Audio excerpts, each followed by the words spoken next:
This is To the Point with Michael Williams. Good morning. My guest today, Michael Steele, the former Lieutenant Governor of Maryland and former Republican National Committee Chairman. He was in town this past week to talk about the push in some quarters for a national popular vote interstate compact. It's a move to try to ensure presidential candidates who would win the nationwide popular vote would receive the 270 electoral votes needed for victory. That particular debate is for another day. I sat down with Mr. Steele to talk about politics of this day, the divide that seems to be at the heart of so many conversations. And we began by talking about recent big Republican success in Virginia, where the GOP gubernatorial candidate won the day, in a state that then candidate Joe Biden won last year by 10 points.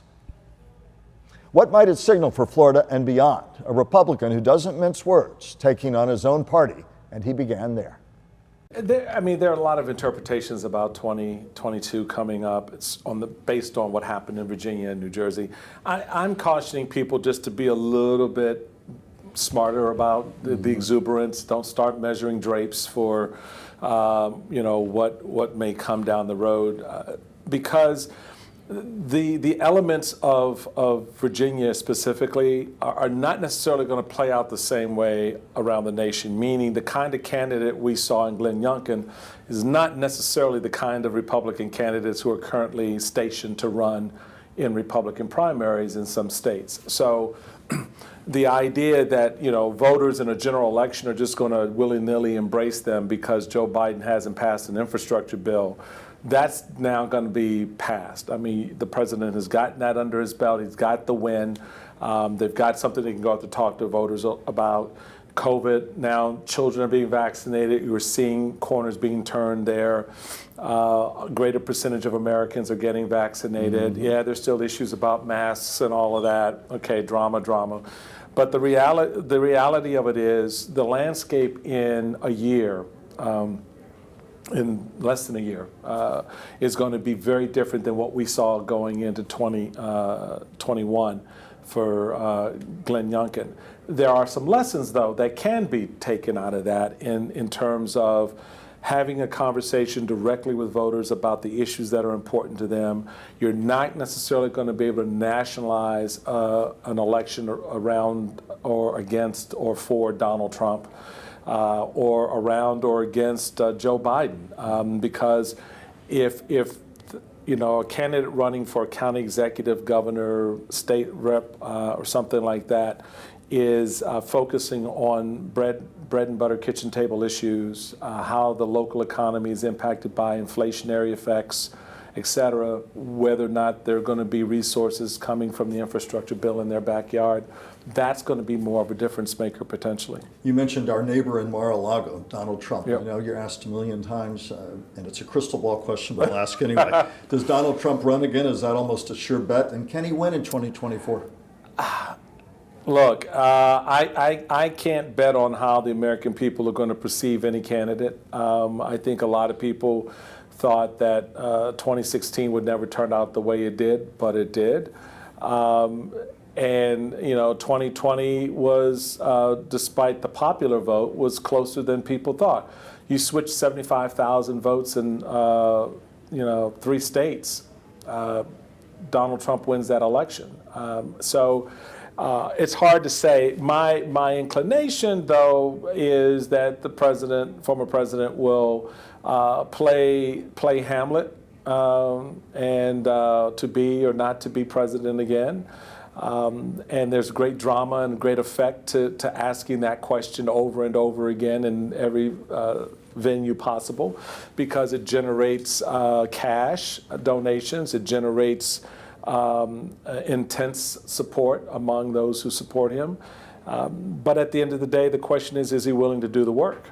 Let me ask you, how do we move forward as a country when you have tens of millions of people who say the election was stolen? There's a growing concern that we're coming apart at the seams, frankly, in terms of our political conversation, in terms of our civic discourse. How do we function? How do we move ahead? Let's be honest and clear. You can't move away. You can't move forward if, I don't care what the percentage is, if people believe that the voting process is corrupt, that their vote doesn't matter, that the guy who won didn't win and the guy who lost did.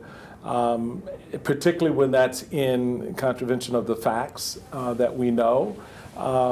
And so the country can move itself forward if the country wants to move forward. If you want to continue to languish in a lie, guess what? You will be stained by that lie and you'll feel the effects of that.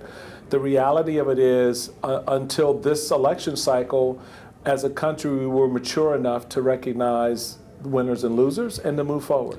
Now we seemingly want to sit, in one spot, standing still, believing something that they know is not true. Governor Ron DeSantis announcing his re-election bid. He right now be the prohibitive favorite to win re-election and looking, many say, very clearly at a 2024 bid. Your sense of his chances?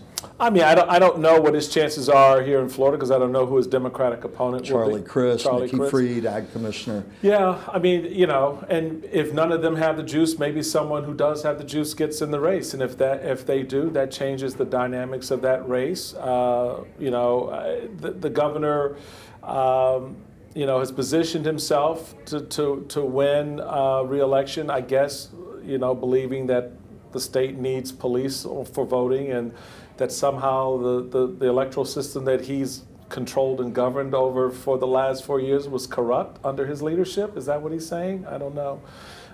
Voters are going to have to ask themselves that question. Let me ask you, your future, when a final decision on perhaps running for governor in Maryland? I'm looking at that race in Maryland. Governor Larry Hogan, who's been a phenomenal governor, is stepping down by term limits. He's term limited out, and I'll take a look at it and hopefully have an announcement sometime before Thanksgiving. Mr. Steele, you voted for Joe Biden in 2020. A lot of Republicans say that's a bridge too far. How can you run, that you don't sound like a Republican, you're not acting like a Republican? What do you say to the critique? I may not sound and act like some of the Republicans that have been supporting Trump, that's for sure. I know that's why I call myself a Lincoln Republican. I sound the way I do based on the founding principles of my party.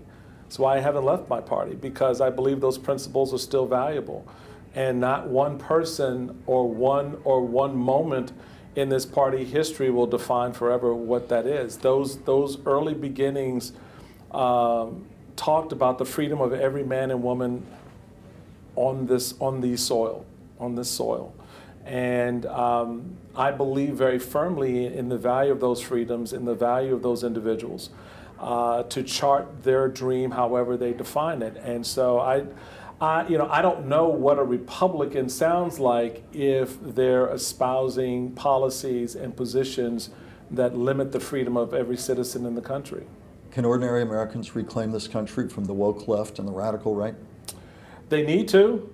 They absolutely need to, because those are bridges that go to nowhere, and they lead us down a path where we just further disintegrate, where we look at each other as something other than as a fellow American, but a threat. And all the conversations that we're hearing out here from people about, civil wars and all that, just stop the nonsense. And the final point I guess I want to make is, at the end of the day, the men and women we elect to represent us reflect our better or worse angels. They reflect what's good or bad about us. And if you elect someone who plays to the lowest common denominator so you can feel good and they can get the grift, that's not a leader. And it's certainly not a leader for your community, your state, or your country. That's why I took the position I took in 2020. I voted for my country, not for my party, because my country mattered more. And the leader that best represented the values of this country were reflected in Joe Biden at that time. It wasn't about his policies. I told Joe Biden, look, I disagree with you on 90% of the stuff that you're articulating, and I'm ready to have that fight with you as we used to over the big and small ideas that matter. But when it comes to honoring the Constitution, honoring the rule of law, and honoring the institutions that we as citizens have created to protect those values, the choice for me wasn't hard at all. And it shouldn't have been hard for a lot of Americans, but that's why this is the free enterprise system that it is. You get not only in the marketplace of money, but in the marketplace of voting, you get to decide. Reaction from the roundtable and looking ahead to 2022 next.